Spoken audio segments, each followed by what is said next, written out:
Video. Udah. Santai aja ya. Santai. Oke. Sebelum kita mau satu nih, sebelumnya udah ngobrol panjang nih dengan Pak Kadis, BP, MP, TSP. Apa tuh panjang banget ya? Penanaman modal dan pelayanan terpadu satu pintu. Satu pintu. Jadi satu pintu, nggak ada dua pintu, nggak bisa. Nggak ada jendela juga. Nggak ada jendela. Jadi nggak ada jendela, nggak ada pintu. Ya, intinya saya menarik sekali di sini. Saya udah berbincang-bincang, emang udah lama juga sebelumnya. Dan kedatangan saya ini kebetulan di rumah beliau nih, di rumah Pak Yosef ya, Pak Yosef. Kalau orang Lebak pasti tahu semua nih, Banten pasti tahu lah Banten. Karena beliau ini sebelum ke Lebak ini memang pernah dulu di pusat gitu. Nah, sebelumnya kan sebelum Pak JB ada Pak Yasa dulu Bupati Lebak itu, dan beliau sudah ada di sini. Jadi secara pengalaman, historis, kemudian kultur wilayah dan sebagainya, beliau sangat paham betul nih, mafhum lah dari orang Lebak gitu ya. Ini lagi ngobrol santai aja gitu. Iya. Nah, saya sharing silaturahmi mungkin terkait yang jelas perizinan dong. Harus. Karena memang ini bagian Kapasitasnya saya. Nah, Jangan yang lain. jangan yang lain ya. Karena memang kalau yang lain nanti error nantinya. Kalau saya mungkin pertanyaannya hanya kapasitas saya juga sebagai masyarakat gitu. Mempertanyakan ada beberapa hal. Masyarakat eksekutifnya ini. Eksekutif biasa lah, eksekutif biasa. Jadi mungkin gini aja mungkin ya. Karena memang kita ini harus sepakati bersama dulu ya. Ayo Pak, artinya di Lebak ini memang kita harus maju.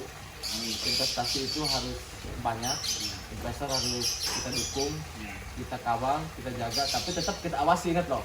penting. Pentingnya itu kan, Sangat penting. sangat penting itu. Jadi kita kawal, kita jaga, ingat kawal dulu tuh, jaga dulu tuh. Tapi ingat tetap diawasi agar jangan sampai ada oknum-oknum yang tidak bertanggung jawab di luar tadi itu yang disepakati oleh bersama. Ya. Karena tujuan akhir daripada pemerintah itu, kenapa hadirkan investor dan sebagainya adalah jelas untuk kedaulatan rakyat. Jadi untuk kemakmuran ini kesejahteraan masyarakatnya. Ya. Mungkin seperti itu ya. Cocok banget. Coba gimana menurut kalian lah? Menurut Pak Kadis nih gimana? Jadi sepakat dengan Ketua Naga Harapan yang Raksa yang luar biasa. Dari kesan pertama saya ketemu Raksa aja dulu, saya bilang ini orang luar biasa. Auranya beda. Apa yang beda? Aslinya. Jadi bukan di depan, tapi saya ngomong ke Oke. beberapa pihak. Amin, amin. Jadi kalau kami ini ditugaskan sebagai dinas penanaman modal dan kami terdepan itu intinya bagaimana investasi yang berkualitas itu hadir di Lebak. Nah, yang dimaksud dengan investasi berkualitas itu adalah menyeimbangkan 3 hal. Pertama, kita harus mengkreat pertumbuhan, tetapi 2 hal yang lain harus seimbang, yaitu daya tampung dan daya dukung lingkungan, dan juga ada sosialnya, artinya ada kue-kue pembangunan yang harus terbagikan juga. Nah, jadi antara kepentingan perusahaan, pertumbuhan ekonomi, daya dukung dan daya tampung lingkungan, dan sosialnya itu harus clear. Makanya instrumennya itu adalah perizinan, sehingga kita harus bisa melihat dari situ. Jadi intinya, kalaupun tidak kita hanya kapasitasnya di situ nggak terlalu besar. Nah, yang besar justru partisipasi masyarakat seperti Naga Harapan ini. Saya boleh sambil ngomong Atau boleh. sambil santai ini Mas. Jadi tinu perencanaan, tinu perizinan, tinu konstruksi sampai operasional harus ada partisipasi. Itu ceritanya Kang Raksa. Siap. Jadi harus partisipasi. Nah, ini juga mungkin masyarakat juga harus ikut berperan aktif ya. Tapi yang positif gitu, mendukung gitu. Adapun yang mengkritis itu untuk tujuannya adalah Bisa yang mencong. ya bisa dimencong ya dari Minus teruskan bener. lagi gitu. Jadi memang penting, itu adalah warna daripada demokrasi. Jadi kalau tidak ada itu berarti hilang itu demokratisnya tuh. Dan harus ada. Nggak boleh nggak ada. Nggak boleh nggak ada. Nggak boleh nggak ada. Jadi saya juga ini kebetulan lagi bertahan ke rumah. Harusnya saya hari Minggu nih ya. Kalau lagi santai, Iya. kemudian saya juga ya berusaha santai juga gitu kan. Dan kalau pakai seragam Naga Harapan saya takut. Ya. Gitu. Gitu. Jadi ya saya bersyukur, terima kasih sudah diterima di kediamannya Pak. Siap, Kang Raksa. Nanti mungkin saya juga kalau memang ada yang membandel, izinkan saya juga tuh. Harus Ya, dicepret. boleh ya. Sangat boleh. Gitu. Jadi nanti nih inget nih, nanti kalau misalkan kalau komandannya udah oke, tapi ke bawahnya ini ada yang masih berani main-main gitu. ini perlu ada penegasan secara tadi itu peringatan gitu kan. Ya moralnya ya harus bagus gitu kan. Karena ini kan gini juga akan ada dampak kepada nanti posisi apa kepentingan bersama itu tadi yang dibicarakan dari awal. Orang nanti khawatir ketika investasi dilebak karena memang ada kesulitan-kesulitan yang dibuat-buat nih. Misalkan ini, tapi misalkan ya Anda kata, tapi di sini enggak loh. Mudah-mudahan. Insya Allah mudah-mudahan sangat terbuka, aware lah. Jadi dinas perizinan ini sangat terbuka, apa aja yang mampu maksimal upayanya akan dibuka aksesnya, bahkan dipermudah siapapun mau dari Korea, mau itu dari Jepang, mau dari lokal, mau dari siapapun. Tidak ada pembedaan ya. Tidak ada pembedaan. Lokal itu harus nomor 1. Oh, jadi ada pembedaan Dipermudah. Lokal pasti lebih dipermudah gitu. Jadi jangan cemas gitu. Misalkan distribusi dan sebagainya itu akan sesuai. Nah, dan tidak ada pungli-pungli ya. Jangan, nggak boleh. Nggak Zaman boleh. sekarang mah udah nggak ada zamannya pungli. Gitu. Nggak boleh. Percaya sama saya. Kalau ada Nggak boleh, laporkan. Nanti laporkan ya. Laporkan ke saya. Baik, itu Atau saya juga laporkan kalau saya ada pungli. Silakan. dan saya senang beliau aware kemudian dengan siapapun dengan lintas maupun aktivis secara ini hubungannya keren saya salut kan gitu memang banyak ombak juga ya karena memang banyak yang dilalui itu kehidupan semuanya pasti kepala tidak sama merasakan itu. Nah tapi intinya kita pendewasaan. itu untuk pendewasaan ya. Iya. Nah, mungkin di sini juga kita harus dukung juga, bukan untuk menjatuhkan. Ketika gini, positioning saya sebagai masyarakat biasa sesuai kapasitas, Masyarakat eksekutif lah. masyarakat eksekutif. Ya di sini ya harus bagaimana caranya sesuai kapasitas dan kemampuan saya harus bisa memberikan masukan yang positif. Mengingatkan juga penting loh. Iya karena tidak semuanya kepala dinas ini mampu untuk menangani kan. Persis. Nah, Nah, banyak itu mungkin nggak apa-apa ya. Diizinkan sangat ya? nggak apa-apa. Betul. Artinya Diizinkan tuh saya tuh, bosku diizinkan, jadi nggak apa-apa.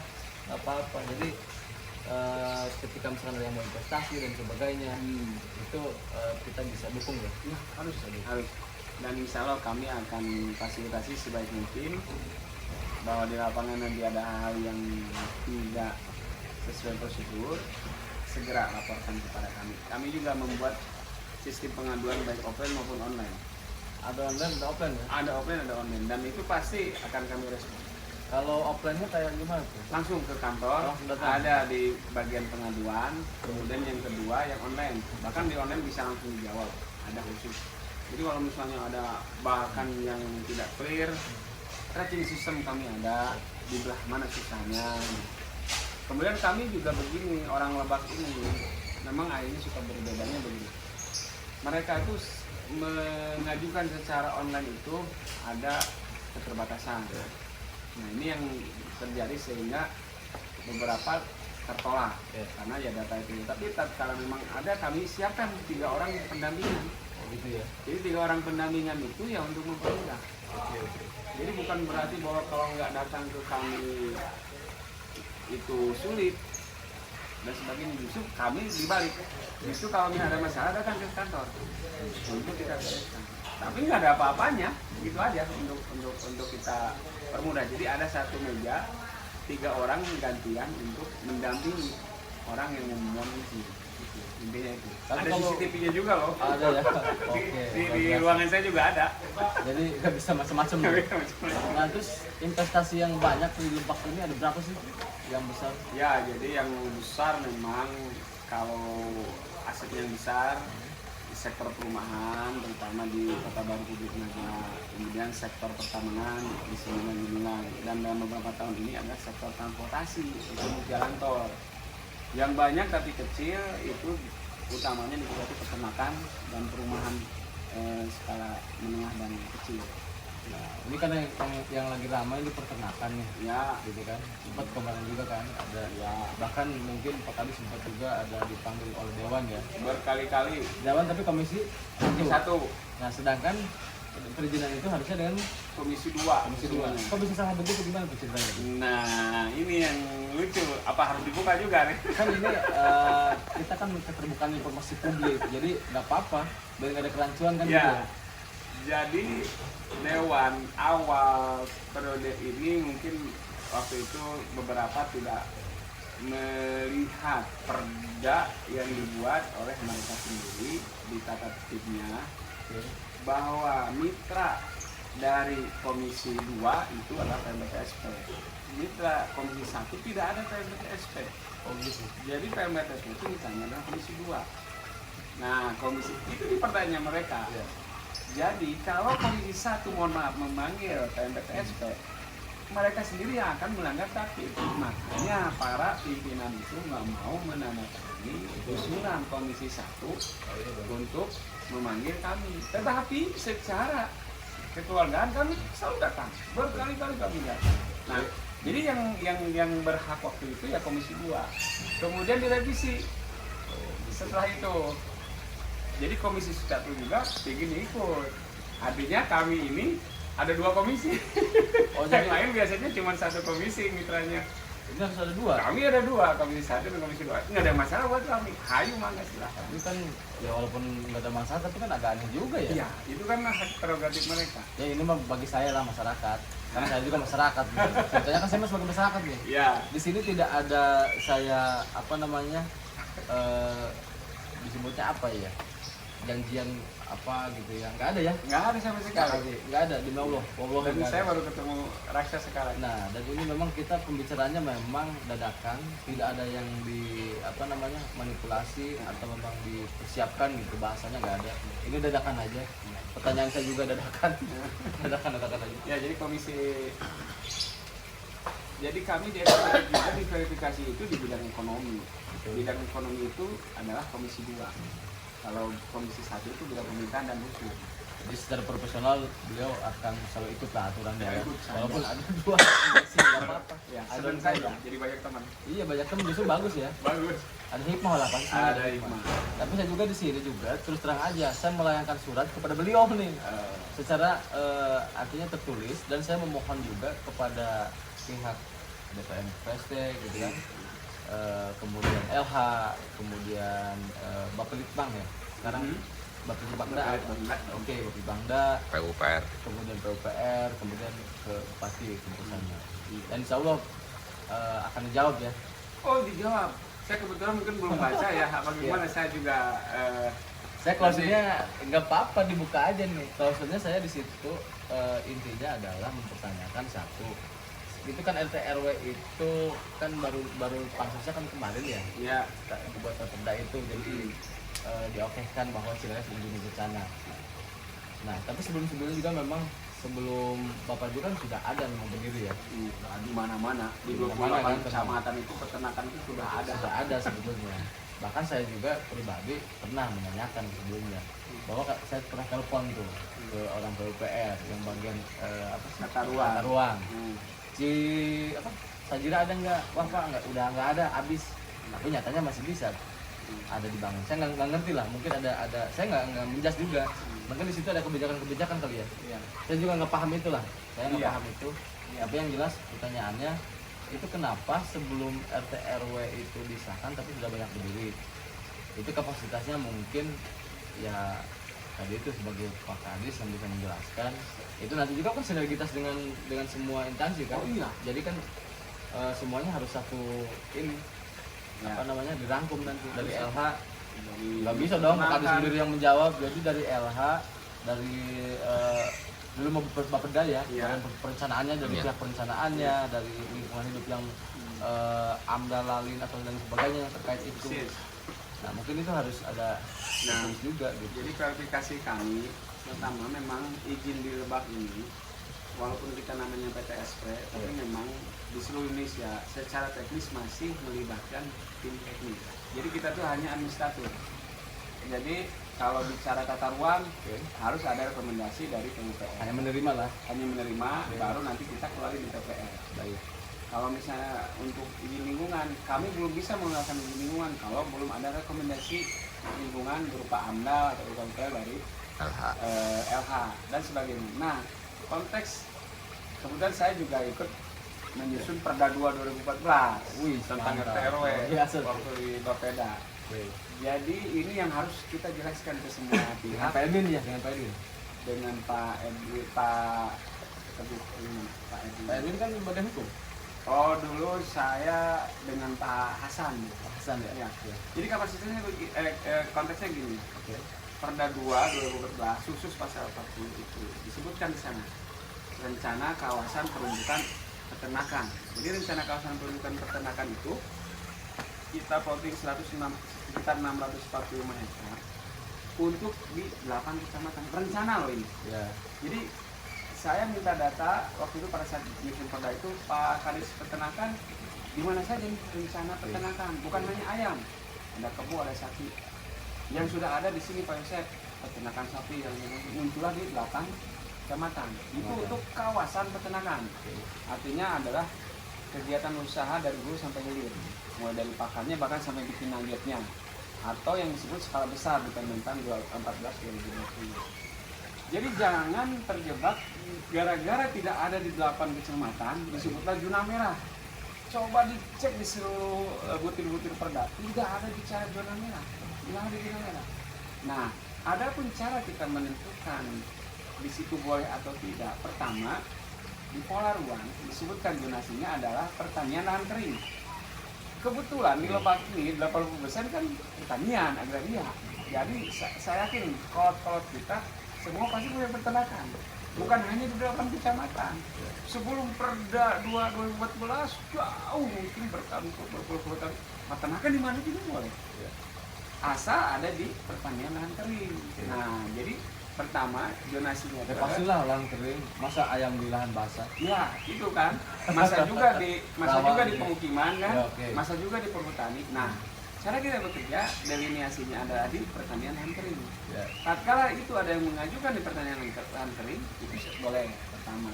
Kedua, saya belum bisa memproses izin itu kalau belum ada izin lingkungan warga. SPPL itu ya? Bukan, izin lingkungan warga itu dari RT, RW, kecamatan, desa dan ya kan biasanya kan itu yang pernah saya tahu itu pengalaman ada SPPL itu dari formatnya dari dinas. Ya, itu mah belum sampai ke situ. Belum. Kami mulai proses di kabupaten, ya 3 hal. Pertama, clear tata ruangnya. Kalau peternakan berarti ada di pertanian lahan kering. Bukan bicara di 8 kecamatan, bukan. Di pasal itu bukan tidak boleh atau boleh di pasal 40 itu. Di pasal itu hanya bicara kawasan peternakan rencananya akan di 8. Tidak ada zona merah, tidak ada zona merah. Di semua pasal nggak ada yang namanya zona merah. Tapi tatkala kita misalnya perizinan ada di pertanian lahan kering itu satu.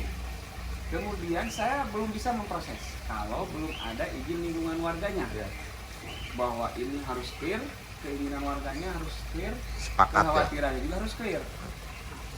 2 itu belum juga kami proses di kabupaten. Yang ketiga itu adalah kepemilikan lahan harus clear. Jadi jangan hanya misal perusahaannya punya Pak Laksa, tapi misalnya tanahnya punya Pak Agus, itu pasti akan kami tolak. Nah, ini mah 3 hal itu barulah di kabupaten itu proses perizinan dijalankan. Masuk online, itu intinya seperti itu. Jadi tidak langsung kami selalu dijelas, wah zona merah juga. Saya bilang coba lihat di pasal-pasal itu tidak ada yang namanya zona merah. Ada juga kalau peternakan di pemukiman nggak boleh. Kalau peternakan di kawasan hutan tidak boleh, tapi boleh kalau Menteri Kehutanan membolehkan. Ada juga syarat itu. Jadi intinya itu. Ada sinergitas ya. Ada sinergitas. Jadi bicara zona merah boleh dilihat di Perda 2 2014 ada nggak? Nggak ada. Memang kalau bahas zona merah saya juga nggak bakal bisa ini. Itu mah oke lah. Zona merah nggak ada. Disebut zona hijau juga nggak ada kan? Nggak ada. Makanya sih bilang nggak ada. Kan nggak ada. Iya betul. Di situ memang masih ambigu lah. Iya. Jadi tidak ada memang untuk menyalahkan atau menjas ini nggak boleh enggak. Tapi yang saya pertanyakan juga begini juga. Kenapa kemarin terkesan punten ya? Terkesan dibuat pansus apa tuh perda ya? Perda revisi ya. Ya. Kenapa itu dasarnya itu? Banyak lah. Artinya untuk apakah ini supaya asumsi publik tidak berpikir ke arah sana gitu, gimana gitu? Oh ya, kita terlalu sumir dan terlalu terlalu kecil cara berpikir kalau hanya itu. Oh gitu. Jadi revisi RT/RW itu adalah cangkang besar. Oke. Pertama misalnya kita lihat kebijakan nasional, ada yang berubah atau enggak. Oh ternyata berubah nih. Di kita ada jalan tol, Iya, di RW kita ya. ada Damkarian, di kita ada Kota Baru Tebing Aja, kemudian ada rawan tsunami, ada. Nah itu dari kebijakan pusat saja. Kemudian ada Undang-Undang Cipta Kerja. Berarti apa? RT/RW kita harus direvisi. Dengan adanya jalan tol, konstelasinya ini berbeda. Berarti ruangnya harus ditata. Ada lahan pertanian berkelanjutan SP2B yang diambil oleh jalan tol. Berarti harus dirubah dong luasannya. Jadi bukan berarti gara-gara ada yang misalkan mengkritisi itu lantas Itu tergesa-gesa seolah-olah. sangat kicik kalau buat saya. Oke. Sangat Jadi ini kicik bisa sekali. bisa dipahami ya. Iya, sangat kicik karena kita Melihatnya ada di skala 11, global kan. ada dari atas ya. 11 kebijakan pusat yang berubah. Dan istilahnya ya kan dari pusat ya. Persis. Nah kan ada Pertanakan itu hal yang sangat kecil. Oke, oke. Hal sangat kecil. Justru malah kalau boleh kami menyampaikan ke semua rekan-rekan, saya sering sampaikan di pansus paling sering saya sampaikan. Ya. Kita ini sekarang sudah nggak boleh peternakan, baik oleh pemerintahnya maupun secara visible oleh perusahaan nggak boleh karena mahal. Di Tangerang apalagi. Apalagi di Tangerang. Oke. Nah, kemana mereka itu mencari lahan? Nah, pastilah ke Lebak atau Pandeglang. Dan yang lebih aman di Lebak, lebih banyak. 40.000 hektar tanah terlantar. Kenapa sih kita hanya misal 3.500? Ya.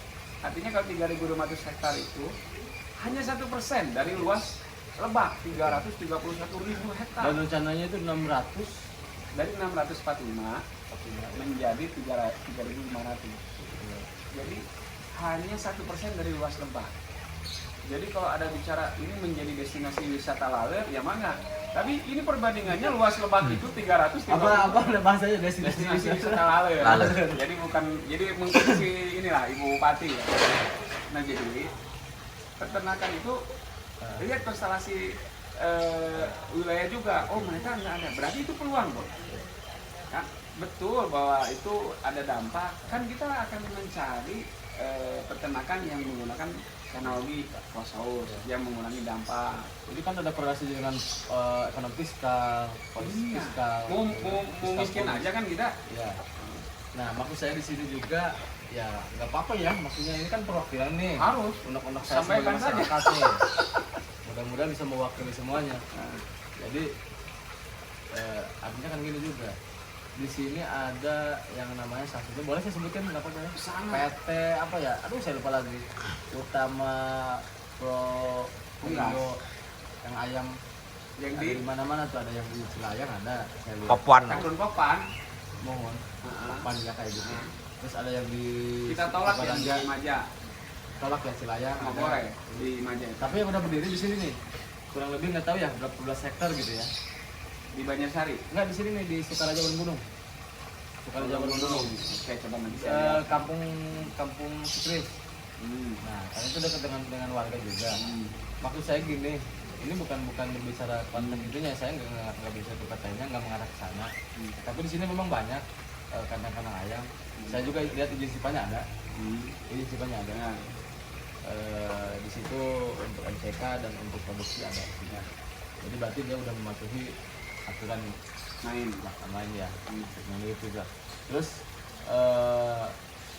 ini mungkin saya juga sebagai masyarakat ini ada CSR. Nah kalau CSR itu di Lebak itu kayak gimana? Saya nggak paham gitu. Ya. Jadi alhamdulillah di Lebak itu CSR itu sudah ada perdanya. Ya.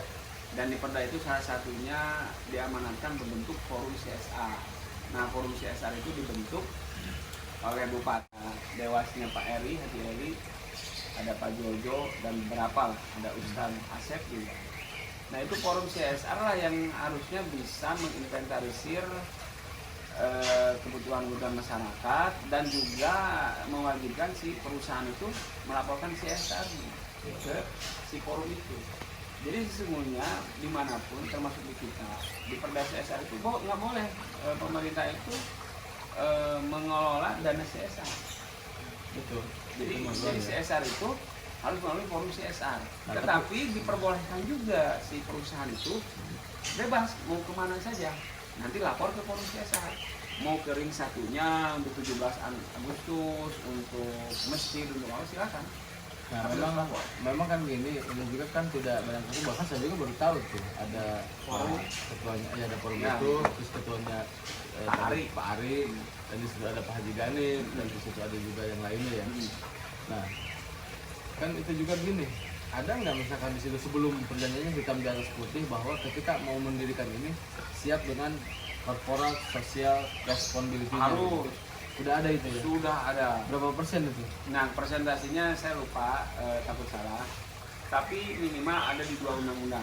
Undang-undang perseroan terbatas dan undang-undang penanaman modal. Mereka tuh punya kewajiban tanggung jawab sosial dan lingkungan, PSLP. Itu kan kayak ini aja di peternakan yang di Sukaraja aja. Itu jalan kan hancur tuh. Nah, itu boleh. Maksud saya gini, oke di sisi lain pemerintah ada anggaran, di sisi lain juga ada CSR dari pihak mereka.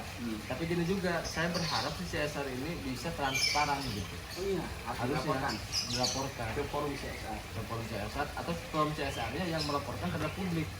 Nah, Karena itu publik kan silakan nggak tahu. kalau misalnya saya yakin harusnya ada. Bahkan kami bagian dari yang ikut memfasilitasi CSR itu membuat satu aplikasi yang harusnya masyarakat juga bisa tahu. Di situ sudah ada laporan periodik dari perusahaan ke aplikasi itu. Nah, itu mudah-mudahan semua bisa lihat karena itu bentuk dari transparansi Pemda terkait dengan CSR sendiri. Nah itu banyak yang nggak tahu tuh. Baru mau saya bangun, udah beres dan udah kami launching, soft launching kemarin, dikasihin ke forum CSR. Nah, usernya nanti forum CSR itu. Karena kalau tidak ada transparansi, ini perusahaan bisa seenaknya. Oh iya. Ini ada indikasi ke sana. Jadi lah seasalnya bae lah gitu kan, biar berapa persen gitu kan. Padahal kan tiap per panen itu ya tadi itu dengan konsekuensi dia udah tadi itu destinasi wisata laler gitu kan. Kemudian ya ibaratnya mereka usaha di sini udah beli tanah juga, memang dia juga udah melakukan anggaran beli tanah dan sebagainya, membangun dan sebagainya. Ya namanya juga usaha ya tetap harus ada untung. Iya. Tapi di sisi lain mungkin kita harus peduli terhadap kearifan lokal dan lingkungan. Iya. Itu aja mungkin yang mungkin saya. Dan itu kita tekankan. Selalu kita tekankan CSR-nya mana, CSR-nya mana. Dan itu nggak boleh oleh kita, oleh Pemda. Itu harus forum CSR yang lebih aktif. Nah, forum CSR itu juga harus dikritisi, harus dipantau. Ya. Apakah dia mengatasnamakan forum CSR Lebak atau pribadi, itu yang harus kita kritisi juga. Ya kan larinya juga kan kemana gitu kan, Al-Kauf Ya.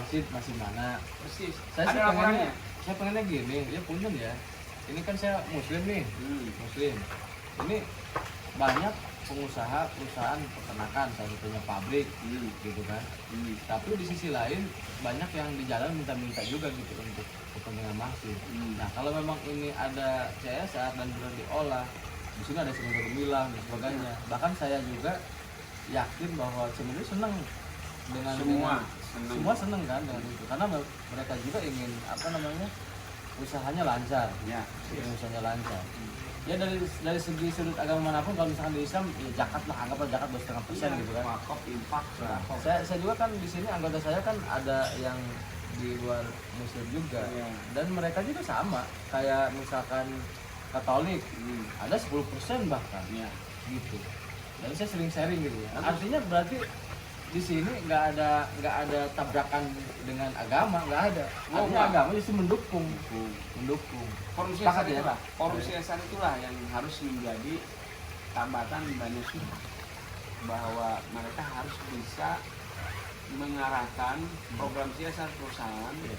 Kalau di Bandung saya pernah lihat studi bandingnya, ini ada menu untuk masjid, musola, pesantren, taman, bis pariwisata, apa semua, trek jalan sepeda. Mereka ditawarkan, mereka nanti klik. Bisa Bank Mandiri mau batros bis wisata, klik. Misalnya mau Mandala, di Mandala di kita ruang terbuka hijaunya yang pertigaan itu kita ya, yang mediannya cakun kota. Nah itu harus. Nah itu yang mengolah itu adalah forum CSR. Tapi bukan mengolah uang. Jadi harus si perusahaannya itu yang membangun. Betul. Jadi nggak boleh diserahkan ke forum CSR. Komunik apa enggak? Oh iya. Nggak boleh. Iya. Nah tapi harus transparan. Ada laporannya. Ya. Periodik biasanya 3 bulan sekali kan besar. Kalau misalkan ayam, misalkan ini misalnya yang mudah aja lah. Ya. Ayam kan ayam itu per panen. Apakah dia dihitungnya CSR per panen atau per tahun gitu? Jadi sesungguhnya pertama kalau ring 1, makanya di awal tadi kenapa harus ada izin lingkungan warga setempat, adalah si perusahaan itu mengakomodir keinginan masyarakat setempat. Ring 1 mana royaltinya nih buat kami, istilahnya kalau bahasa kasarnya. Oke lah, nanti royaltinya berupa ayam atau kalau panen berapa, itu kesepakatan di situ biasanya. Kapan dicairkannya juga disepakati di situ. Nah, makanya keinginan kami, kenapa izin lingkungan warga itu penting sebelum proses perizinan di kami berjalan, agar 2 hal, keinginan masyarakat dapat dari perusahaan itu, termasuk tenaga kerjanya, kekhawatirannya masalah bau, kalau developer masalah banjir juga diantisipasi.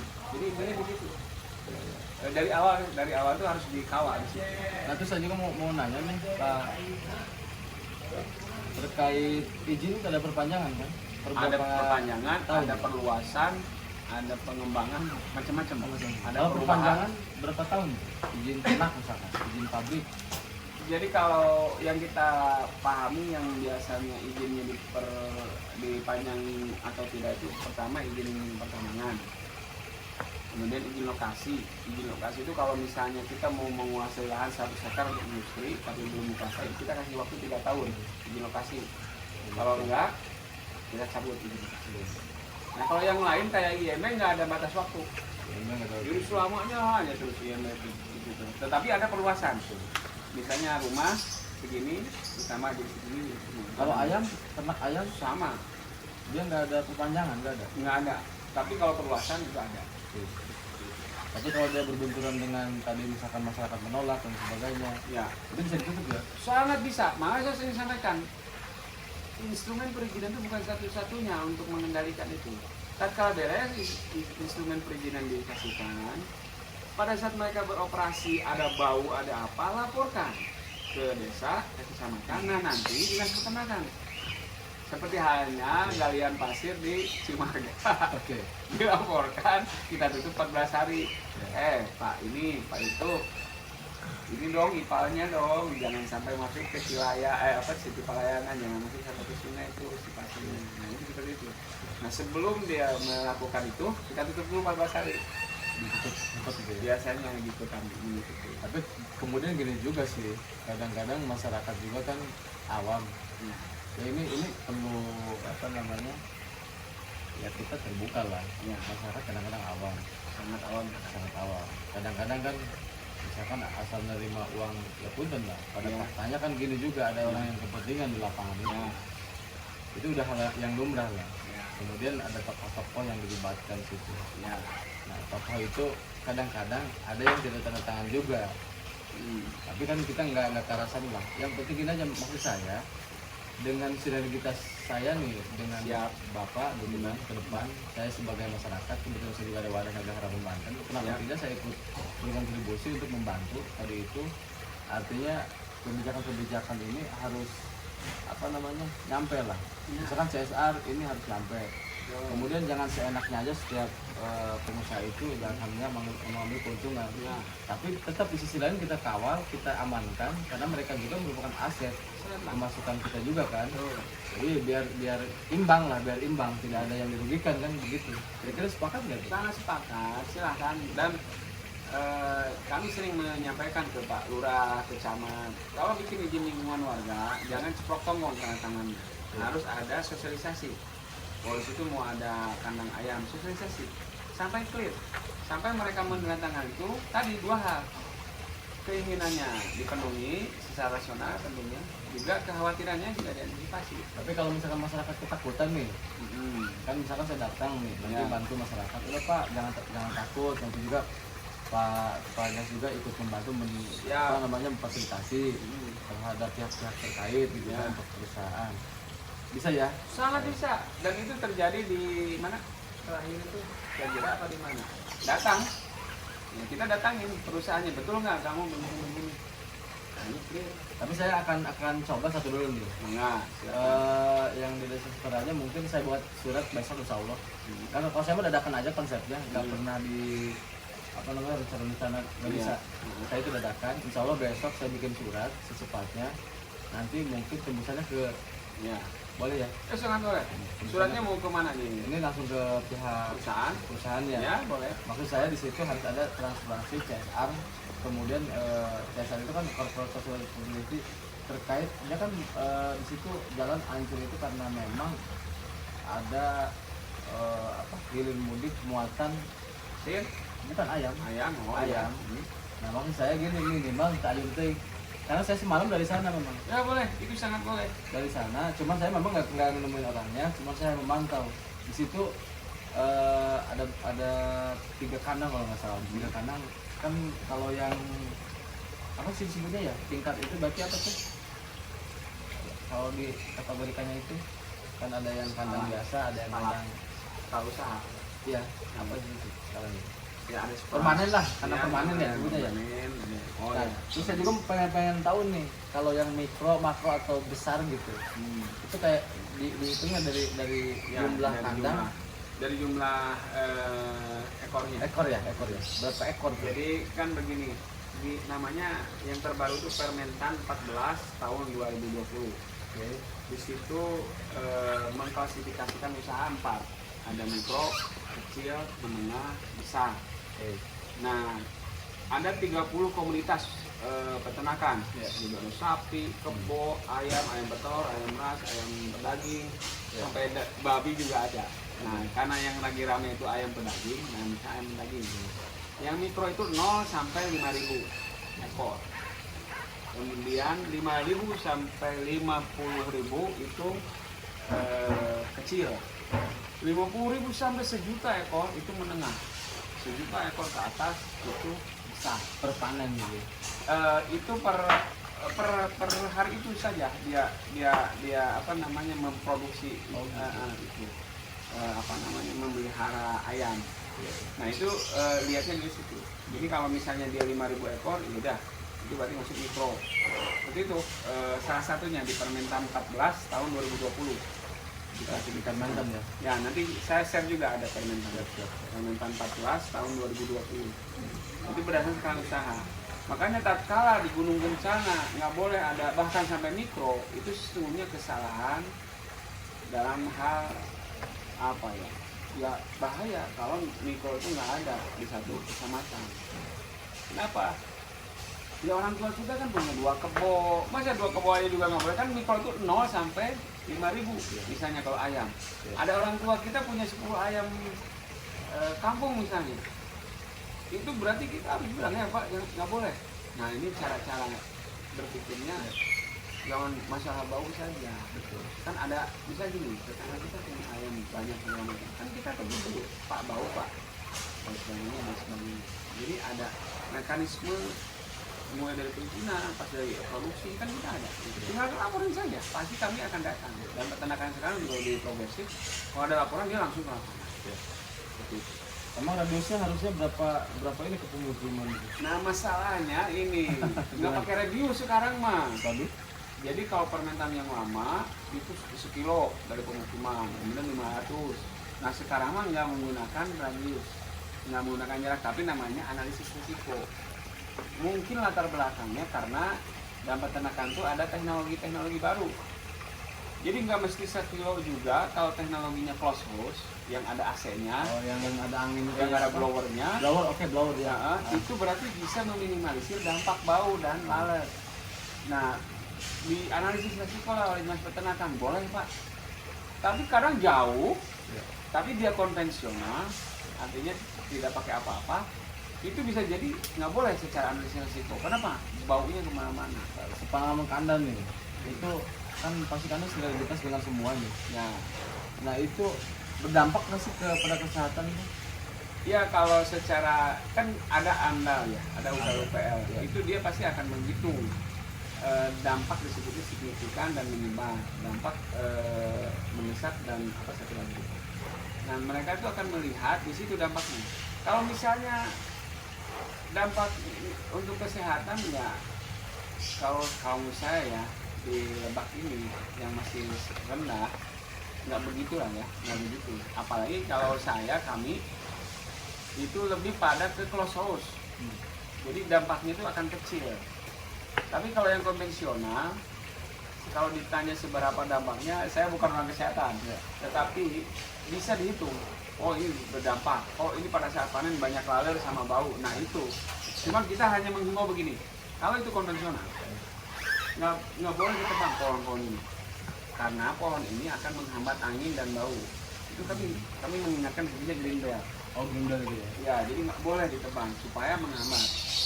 Nah biasanya memang yang konvensional ini sesungguhnya dampaknya yang besar.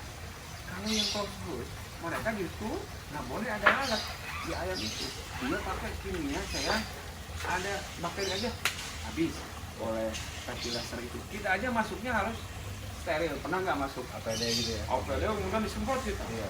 Karena kita dianggap jadi pembawa bakteri atau virus. Nah, itu kenapa nggak ada lagi jarak itu, karena mungkin pertimbangannya sekarang sudah ada teknologi untuk mengurangi dampak. Jadi bolehlah nanti besok insya Allah saya akan surat untuk transparansi itunya ya. Salah satunya ya nanti mungkin bisa minta data juga ya. Sangat boleh, data di kami itu sangat bisa diakses oleh siapapun. Bahkan kami punya website. Silakan, bisa kemarin teman-teman minta data klinik di Lebak 200 klinik saya kasihin. Iya. Gitu. Ya itulah harus transparan, harus dibuka gitu. Jadi berarti kalau tidak, misalnya ada 200 di kami, kenyataan di lapangan ada 300, berarti 100 belum berizin untuk ini. Kan gitu aja ceritanya. Biasanya kan teman-teman, Pak yang tidak berizin berapa? Jangan tanya yang tidak berizin, karena saya nggak tahu. Bisa hari ini ada yang ngebangun di Cikumblong, kan kita nggak tahu. Saya juga dikasihnya sama provinsi yang berizin. Itu. Berarti di luar yang nggak ada itu berarti nggak berizin. Silakan habisin. Yang jelas tambang. Tambang. Wah, Luar ada biasa sifat. tambang. Ada di saya juga datanya. Nah maksudnya bisa nggak karena nih sebagai Pak Kadis nih PTSP itu untuk memfasilitasi saya dengan pihak penambang. Nah, kalau untuk itu saya sampai hari ini bahkan nggak pernah banyak tahu ya kontak dengan tambang sama sekali. Jadi saya mungkin termasuk yang paling kuper lah. Tapi kan di database internet Ada. Jadi kami dikasih nomor-nomor oleh Pak telepon. Eko. Oh nggak ada, saya Nggak punya. nggak punya. Maksudnya Sampai hari gini, ini. maksud saya kan itu kan ada tuntutannya, sanksinya itu bukan perdata lagi, pidana itu. Ya. Ada pidana dan denda juga. Ya. Tapi saya berharap sih bukan maksud saya untuk ke ranah hukum, bukan. Tapi bagaimana caranya mereka membuat izin SIPA gitu. Oh. Nanti kita fasilitasi. Ya, mungkin kalau yang saya tahu kayak yang di Sumatera bisa kena hampir sebagian Ya. yang kami kenal. Nah boleh lah direferensi lah sama Iya, bapak. yang lain-lainnya sih saya kurang begitu kenal. Beberapa di Ciaes saya kenal. Itu aja. Dan itu nanti hubungannya sama Polres gitu mah. Oh iya, kan titip-titip lah kalau bahasanya yang sering bergeraknya. Itu kasih titip yang selalu mengingatkan ke penambang. Saya mintalah itulah direferensi kan. Nanti Sangat yang boleh. kenal-kenal aja dulu. Maksudnya untuk merapat nanti kita buatkan izin SIPA-nya. Ya, izin SIPA-nya penting itu. Itu harus ada semua. Termasuk izin lingkungan, izin IPAL-nya harus ada. Izin IPAL-nya ini dari sana, dari provinsi. Jadi bukan hanya SIPA yang ini. Izin IPAL-nya. SIPA mah cuma kotak pantu doang. Ya itu. Saya nggak tahu. Gimana Pak Eko? Caranya saya nggak tahu. Foto udah ini videonya cukup. Ya cukup lah. Cukup ya. Tutup dulu. Terima kasih nih Pak. Sama-sama, Bang Raksa. Sukses terus. Amin, amin. Dengan naga harapannya. Baik, Amin. terima kasih. Luar biasa nih. Oke, cukup. Oke, terima kasih Pak.